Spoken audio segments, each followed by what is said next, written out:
BK couldn't hold back his smile. He hoped things didn't get worse while he was asleep, but the impossible happened. Things improved significantly. According to Ricardo, only three participants remained, which Vitals confirmed. BK never thought he would get to this point. Sure, there were many obstacles along the way, but they had managed. And now he thought they were a day away from completing the first ever games. There was a while there where BK thought that making the games an annual event wasn't a very smart idea, but BK didn't think those thoughts anymore. He selfishly thought about holding the games twice a year, but he considered that stupid and irresponsible, not to mention the amount of planning that would entail, nor the amount of stress he would endure. He came back down to earth. These games aren't over, he thought. Let's not get ahead of ourselves now. So, Ricardo, what are the chances we wrap this up before dinner? Well, sir, these games have been unpredictable, so I can't pinpoint a specific time these games will finish. However, considering the last 7 hours or so, I think there's a realistic possibility of wrapping up before dinner, definitely before tomorrow morning. Ricardo was so eloquent with his words when explaining good news. Excellent, BK said. How about before lunch? That might be a bit on the greedy side, sir. 2 people still have to die. It isn't that easy to kill. I think the first 20 minutes of these games would beg to differ, BK countered. What if we gave the players a little incentive to wrap this up quicker? Sir, you said those were for emergencies only. This would hardly qualify as such. Ricardo, I haven't seen my wife in a week. I'd rather not drag this out longer than it has to. Besides, don't you want to go home and see your girlfriend? Well, yes, sir, but how about if you go home with a significant raise? Doesn't that sound nice? BK suggested. Ricardo was unconvinced, but willing to hear him out. I'm listening. It'll take a few hours after the final death to wrap things up, prepare the ceremony, take the winner to their quarters, and do some paperwork, meaning if we can finish around lunch, you should be out of here and home by dinner. If we can wrap this up by lunch, the raise is yours. How much is the raise, sir? How does 25% sound? Ricardo choked on his coffee. 25%? You really have gone crazy. So I take that as a yes. Absolutely. But what if it's not done by lunch? BK pondered for a few seconds. Tell you what, 25% if we finish by lunch, 10% by the end of the day today. Deal? Deal, Ricardo answered with no hesitation. One last thing, sir. Yes? Alec is still alive. If he happens to win the games, don't worry about him, Ricardo. He's one man, and he's barely a man. He can talk a big game, but if he flies solo, he won't be much of a threat. I'm not worried, and neither should you be. BK left the room, leaving Ricardo to sit in his thoughts. That was a pretty hefty raise that BK just offered. He didn't want to screw anything up, but then he kept thinking about Alec. BK hadn't watched Alec like he did the last day or so. Ricardo thought if anyone were to go rogue and fly solo, it would be Alec. He needed to find a way to stop any potential threat he may cause. And Ricardo knew exactly what to do. Alec and LB hadn't said a word since they headed back to camp. Part of the reason was they were both trying to gather their thoughts. A lot had just gone down, LB couldn't stop thinking about his sisters. Maybe they were still in danger. Maybe they were never in danger in the first place and they were bluffing. Even if they were, that wasn't a risk that he was willing to take. How many other people were in danger in his life and or other lives too? Now that he knew he wasn't the only one, maybe that's what happened near the campsite. People just trying to save their loved ones. Whatever happened, these games were taking a toll on everyone. Alec was thinking much different thoughts. He thought the normal, what the hell happened over there question, but Alec was thinking more big picture thoughts. How does BK do it? How do people keep dying when they're trying to team up? How's Alec getting out of here without killing anyone? Is getting out of here with a team really a good idea? How in the hell do I stop BK? The last question was one that really hit him hard. How do I stop BK? Not we, but I. Because the longer he sat there and asked all these questions to himself, the more he thought that he was the only one that can stop him. He was the only one that wasn't constantly thinking about dying or killing or saving a loved one. And that was another thing. How come he hadn't been blackmailed yet? I think I know who's still alive, LB said and pointed forward. Lucy was sitting alone next to the fire. It was significantly smaller than it was when the two of them left camp several hours ago. The fire was still crackling, so it seemed that it would go for at least another hour or so. Lucy normally had pale skin, but her skin seemed paler than normal. She looked sick to her stomach. Did they get to you too? They got my niece, she whimpered. They got my sisters and Tegan's parents. Who knows who else they had? I feel your pain. Lucy, Alex said. What happened? We heard Shrestha screaming. We didn't know what had happened, so Connor and I ran to protect her, Lucy started. We thought something bad had happened to her, so we grabbed weapons. Was she in trouble? LB questioned. Not in the way we thought, but on the way I heard a sponsor drop come down, and I told Connor I would catch up. I opened it up with the letter saying kill him, and we'd kill her. With this picture. Lucy showed the boys the frightening picture of her niece. She's just a kid, you know. So I assumed you killed Connor? Not right away. I went back to the sound of the screaming, and Shrestha high in a tree, who was scouting the air looking for help, struggled to hold on to a branch. Connor was there trying to get her down, and Kenzie was there letting us know where she was.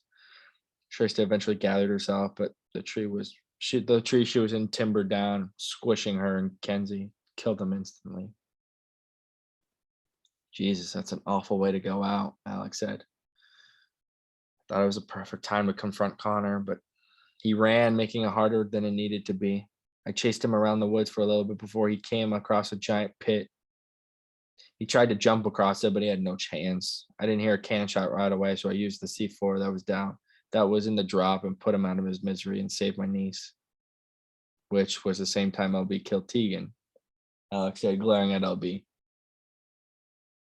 All LB could do was shrug. So why the sick look on your face?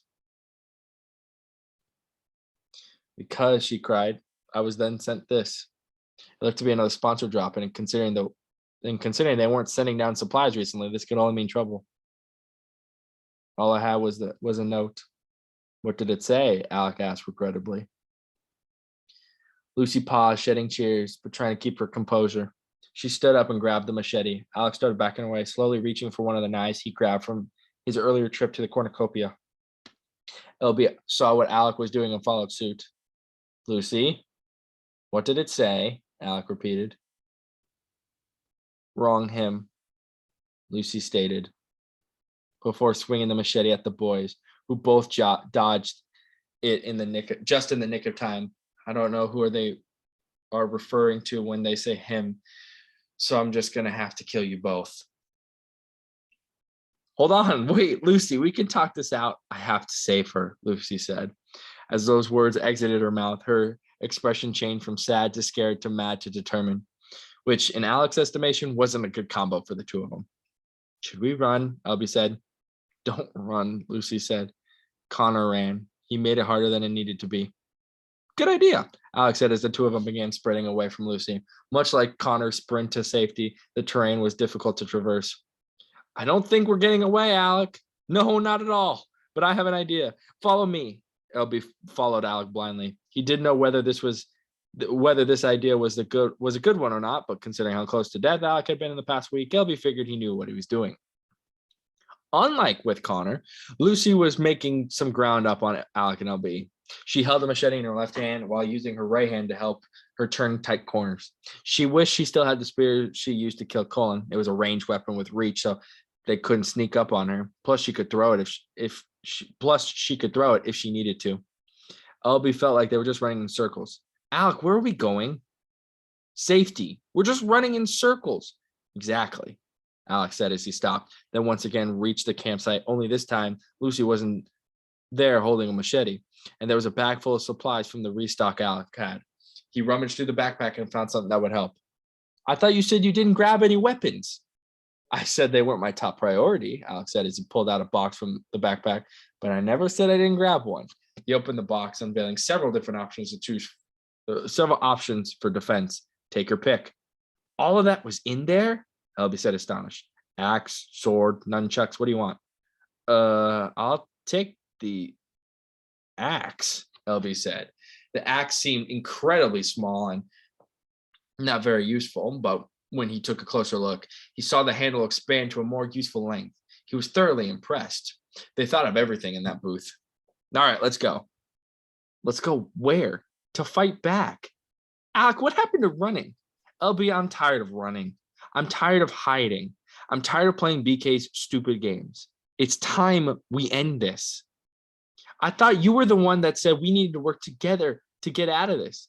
LB, you're my best friend who killed my girlfriend while I was watching. You killed Tegan when he wasn't even looking in your battle of honor. Lucy killed Connor because of the blackmail. Tegan, who never vowed to kill it again, killed again. None of you see what I see. And if that's the case, then it's time I start playing hardball too. Lucy isn't going to stop until she kills us or she dies. And since I can't stop BK while I'm dead, I have no choice. LB just stood there. His best friend, one of the more level-headed people within this arena, had finally cracked. He was willing to kill someone, something only he could claim he hadn't done up to this point to stop BK. LB still didn't respond as Lucy approached the camp. You're making this more difficult than it needs to be, Alec, Lucy yelled. You need to die. It's for her sake. Don't be the reason she dies. I can't let that happen, Lucy. I can stop him from hurting anyone ever again, but I can't stop him if I'm dead. LB, please tell me you don't believe him. You know better than him. He hasn't had anyone he cares about in danger. I watched my girlfriend die, and her blood is all over his hands. I will stop at nothing to make sure he can't do it again. LB looked in horror. He didn't know what was the right move, if there even was a right move to make. I can fight this one with or without you, LB, Alex shouted. Your choice. Lucy and Alex just stared each other down, neither of them willing to break eye contact with each other. Neither of them willing to break eye contact when the other was armed and very dangerous. For my niece, Lucy mumbled under her breath before charging at Alec. Alec firmly planted his feet into the ground, grasped his sword tightly, and braced for her swing. The clank of the metal was high-pitched and quite deafening as the sword and machete bounced off each other. Lucy kept swinging relentlessly with desperation. Alec was able to block every single attack, but wasn't able to counter. He waited for Lucy to tire a bit before he went on the attack. Similarly, she blocked every one of his swings. Alec swung hard on the last swing and kept pushing the weapon down toward Lucy. She was using every ounce of her strength to keep the sword away from her body. She peered down towards her feet, looked back at Alec, then swept her leg under his, making him trip and fall. Now it was Alec that was using all of his strength. He grunted and breathed heavily a couple of times before pushing the machete away from his body. Lucy wasn't totally unsuccessful, however, as the machete connected with Alec's leg, leaving a large but shallow gash along Alec's left leg. Alec groaned in significant pain. He took out a survival knife from his pocket, similar to the one that killed Tegan, and threw it at Lucy. It stuck in the front of her left shoulder. She screamed in pain before ripping it out and throwing it on the ground. Alec stood up, leaning heavily on his right side. Lucy saw an opportunity and tackled Alec to the ground. She laid on him for a few seconds, catching her breath and wincing in pain. She was about to go for the kill when suddenly she was pulled by her shirt and thrown off Alec. Alec looked on and saw LB putting out a hand. He grabbed it as LB helped him stand up. The two of them didn't speak. They looked at each other, then at Lucy, who was standing up, machete in left hand, nunchucks in right hand. They looked at each other again, nodded, and ran at Lucy.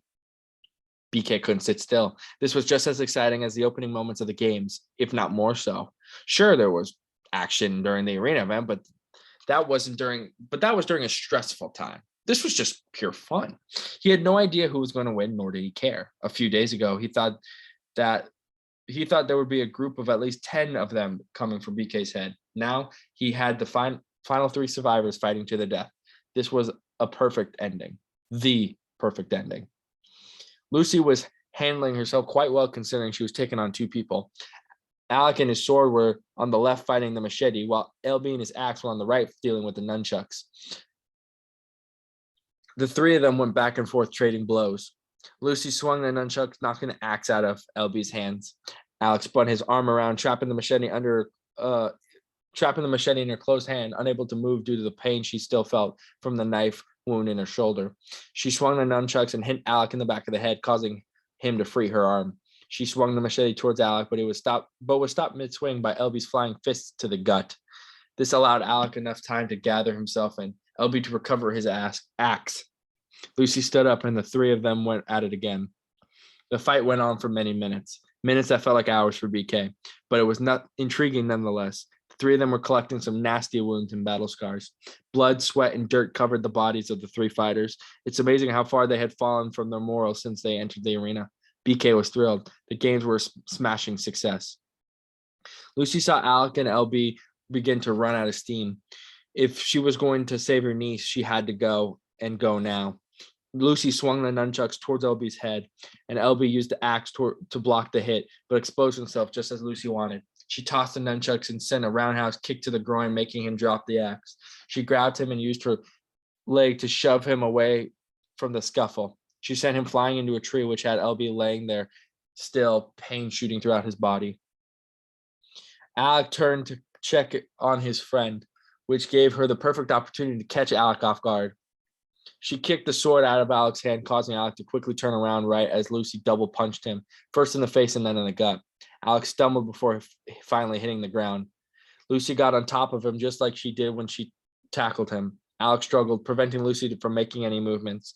LB slowly bent over and crawled to a place where he could spit out blood and dirt in his mouth. He noticed Alec being overpowered by Lucy, but was in too much pain to do anything about it. He spit again before he noticed something shiny a few feet away. It was Alec's staff he retrieved from the cornucopia. He crawled over to grab it. Alec was losing the battle to Lucy. She had pinned him. All she had to do was grab the machete, and he was done for. Alec had escaped death several times before. He knew eventually his luck would run out. Damn, he thought. Lucy got us. Both of us. Alec continued struggling, but he could tell he didn't have a whole lot left in him. Alec! Alec, still fighting, saw LB on his hands and knees holding the staff. LB grunted and slid the staff to him. It took all the energy he had as he flopped to the ground as he tossed the staff. Alec waited for the staff to reach his grasp for what felt like forever. Lucy wasn't aware of what Alec was trying to do, so she seemed confused how it was getting so much easier to pin Alec down. The staff was inches away from Alec's fingers when Lucy grabbed the machete. Lucy looked down in displeasure. She didn't want to do this, but she didn't really have a choice. She gathered up a large swinging motion with her right arm. When she landed his swing, Alec would be dead. The staff hit Alec squarely in the hand. He suddenly got a boost of adrenaline, causing him to fight Lucy back. He closed his hand, turned it around, and punctured her squarely through the heart. Lucy immediately got weak. She dropped the machete and fell to the ground, blood dripping from the wound. She looked up now to see Alec over her, the complete opposite of the situation a few seconds ago. The sun seemed brighter than normal, the trees greener than before. The sound of the environment around her had never been louder and clearer. She grabbed his hand as tight as she could. Please, she whispered, tears running down the side of her face. Don't let them kill her. Alec looked at her glossy eyes. Aside from the fact that they looked like they were dying, he could see the emotional pain she was in. You have my word, he whispered. LB was finally able to stand up as he watched Lucy take her final breaths. Alec saw more tears roll down her face as her breathing gradually slowed and became quiet. Her body went limp, her face relaxed, and her hand released from his. Alec couldn't bear the sight of seeing the pain in her eyes anymore. As a cannon shot was heard across the arena, he closed her eyes so she could rest in peace. Alec looked up at LB. They both had the same look on their faces, a sort of what now look. After all, they were down to two. Hours had gone by since Lucy's death. Alec and LB were supposed to fight to the death, but neither of them were capable of killing anyone at the moment. They were fatigued, bruised, and shell-shocked. BK was somewhat concerned that, like Pan Am, the perfect duo were the final two standing. They both could exit as co-workers if there was a stalemate, but BK had resources to make sure that didn't happen. He knew Ricardo wanted to finish the games soon enough to get his 25% raise, but considering the health of the two remaining survivors, he extended his deadline. Everyone in the booth was waiting for something to happen, but nothing had. Alec and LB hadn't even spoken since her death. Ricardo asked if BK wanted to send more reinforcements to make sure these games ended, but BK said to give them a day. They needed to figure out their next steps, so BK was going to allocate time for them to do so. Alec and LB had maintained the rest of the campsite for the last few hours. They finished building shelters for themselves and gathered wood to keep the fire going. The biggest development in their minds was that they hadn't heard any sponsor drop recently, which they both assumed contained some sort of blackmail. But maybe because it was so obvious that it was coming that maybe they didn't send anything and weren't planning to. Do we need anything else? LB asked, breaking the silence. No, I think we have the necessities, Alec answered. You mind if I take a nap? I'm not in a great place physically right now. No, of course not. Go ahead. Hey, Alec? Yeah? I don't know what the next day is going to entail, but I just want to say sorry and thank you. For what? I'm sorry I didn't trust you. Me not trusting you to lead to Jess. Me not trusting you led to Jess and Tegan's deaths. It's okay, LB. Like I said before, it's this on them, not you. Thank you. And why thank you? You were the one that saved my life back there.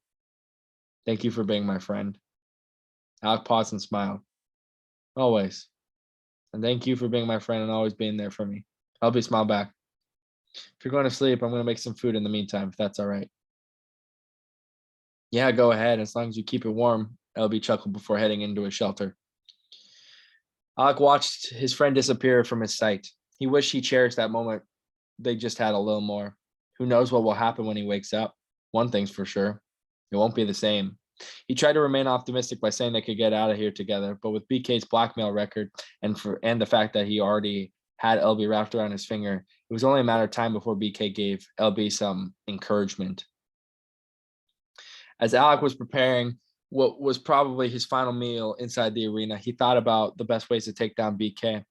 Being that it was just him and LB alive, he figured now while LB was asleep, he can brainstorm some ideas on how to take him down. And in case Alec dies inside the arena, he could relay the message to LB before his passing, and it would be all up to LB. But Alec kept hesitating. Was LB really the right guy?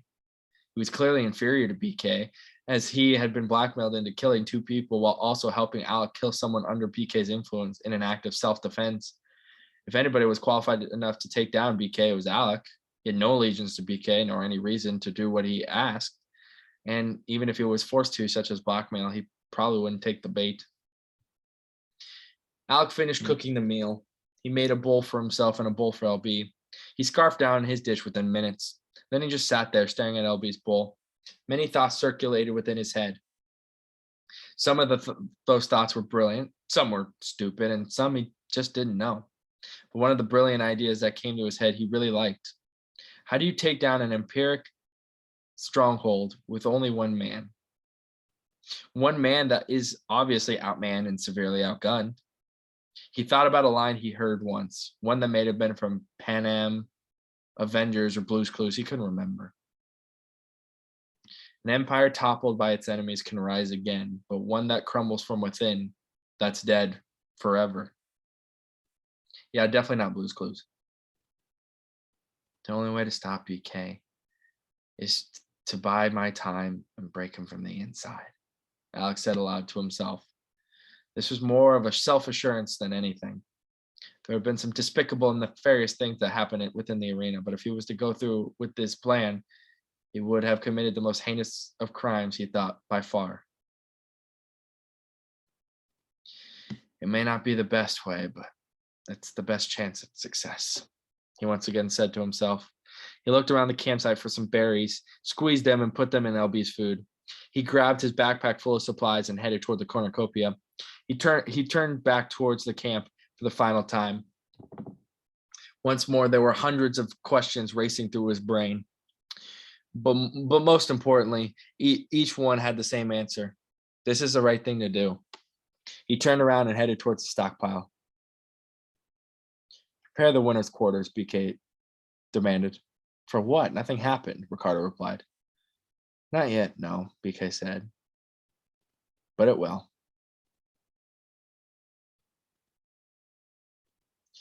Alec had walked slowly for some time now. He thought about everything that had gone down in the last week. How he should have died to Joey within the first 5 minutes if it weren't for Seb saving his ass.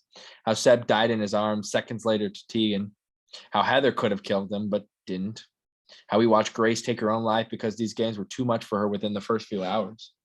How they were so close on teaming up and getting out of here until that damn arena event knocked out half the people remaining, including Jess. How he encountered the closest thing to BK anyone had in this game at the cornucopia.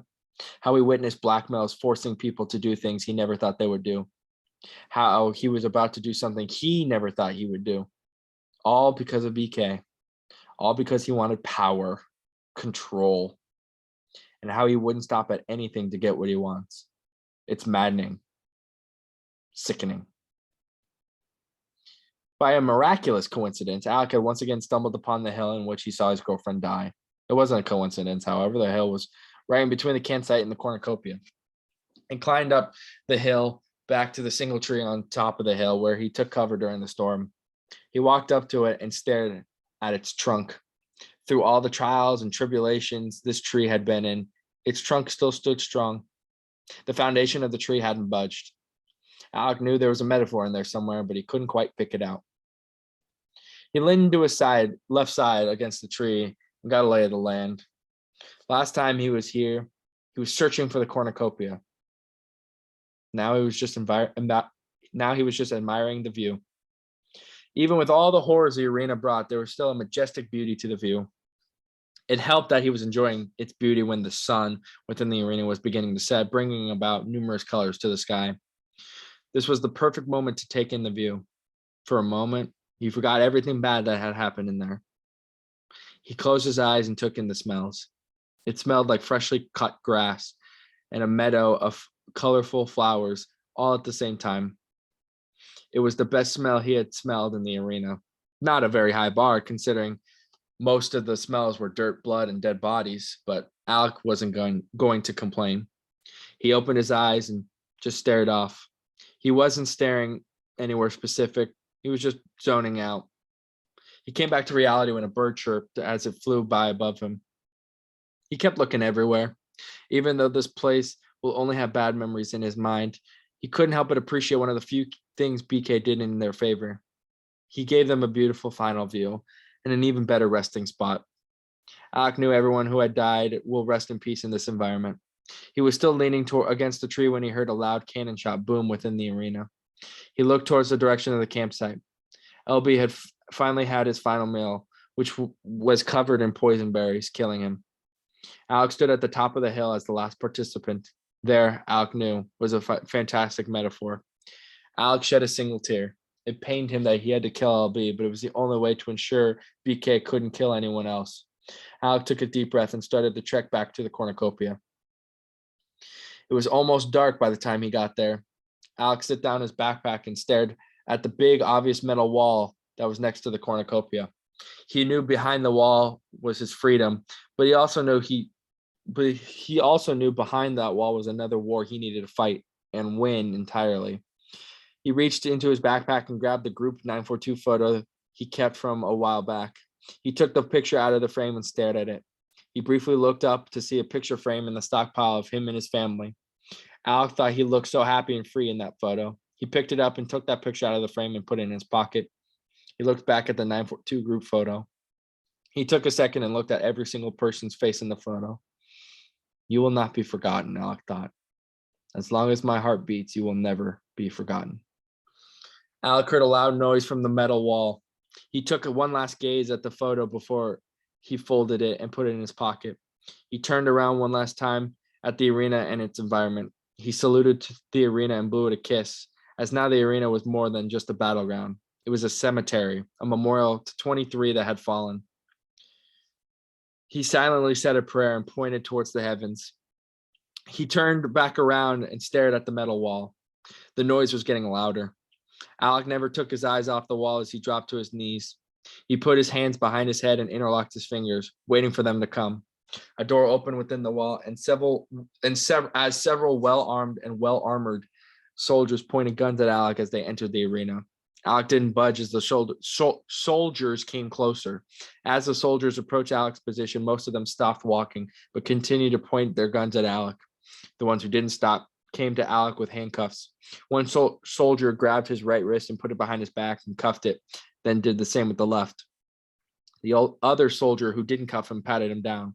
That soldier double and triple checked, but after he was done, he gave the soldiers the go ahead to move back towards the door in the metal wall. They forced Alec to walk by pushing him forward a few times. As Alec was approaching the blackness in the metal wall, he turned back to the arena to see the last bit of light before the door closed. The door made a loud locking noise as Alec turned back, facing forward, where the only thing he can see was darkness.